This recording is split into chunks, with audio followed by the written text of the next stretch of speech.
kick-off pour le Trophée des Champions 2017 qui se déroulera à Tanger le 29 juillet 2017. Grande nouveauté, c'est que cette édition est organisée par la Fédération royale marocaine de football, ce qui est un élément extrêmement important. On n'est plus avec un partenaire extérieur. Ça prouve la grande confiance que la Fédération place dans cet événement.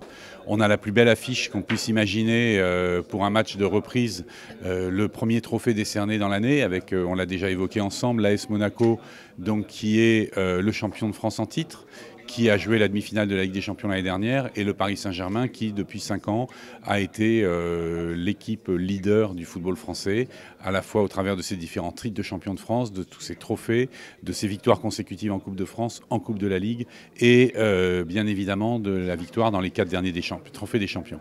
Le choix de Tanger est un choix qui s'est fait, qu'on a le plaisir aujourd'hui de partager avec l'ensemble des Tangérois et des Tangéroises. Donc c'est la ville de Tanger. Aujourd'hui, tout le monde, d'ailleurs même les gens de la Ligue Pro française qui étaient là, qui ont organisé un événement il y a 4 ans, aujourd'hui sont stupéfaits par le niveau d'évolution de cette ville. Par le niveau, aujourd'hui, Tanger est parmi l'un des socles essentiels du Royaume du Maroc. Donc on est tous heureux pour accueillir ce grand événement, comme on a dit, ce grand plateau.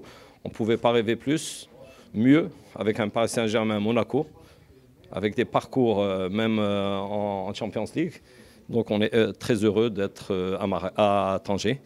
Tanger, on le voit tous, qui chaque 2 semaines, le public tangérois, avec toute sa diversité, enfants, femmes, donne un spectacle merveilleux au cours des matchs de championnat. Et on a la certitude que ça se passera aussi lors de ce match. Donc comme j'ai dit avant, au niveau de la billetterie, on a essayé d'aller sur les mêmes prix qu'au niveau du championnat, puisque 70% de la capacité du stade est vendue à un prix de 30 dirhams, au même niveau de prix que lors des matchs de championnat. Et on le fait avec plaisir, on le fait vraiment en étant conscient que le public tangérois mérite amplement ce plateau. Et je voudrais saisir aussi cette occasion pour remercier les autorités de la ville de Tanger au nom de la Fédération royale marocaine de football, en l'occurrence M. Le Wali, qui n'a ménagé aucun effort pour que ce grand événement se passe dans les meilleures conditions possibles.